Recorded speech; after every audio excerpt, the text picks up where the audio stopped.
Welcome to English for Everyday Life. Today we're at the hairdresser, or barber, learning the vocabulary you need to get exactly the haircut you want and avoid leaving with something you didn't ask for. When you sit in the chair, the stylist will ask, "What are we doing today?" or "What would you like?" A useful tip is to bring a photo. It's far easier to show than to explain.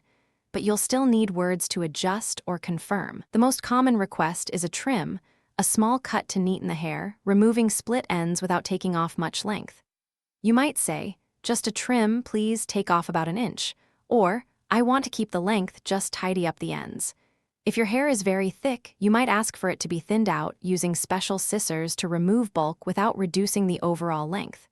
You might say, "It's quite heavy at the moment, could you thin it out a bit?" Layers are sections of hair cut to different lengths, creating movement and shape. You might ask, "Could you add some layers around the face?" Or, "I'd like it layered throughout, it falls quite flat at the moment."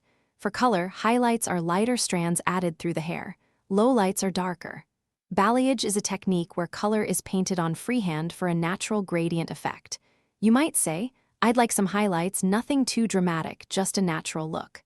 After the cut, the stylist will usually offer a blow dry, drying and styling your hair with a brush and hairdryer. The result should leave your hair looking its best. If at any point you're not happy, speak up politely. "Actually, could you take a little more off?" Or, "I'd like it a bit shorter at the back." Most stylists are happy to adjust.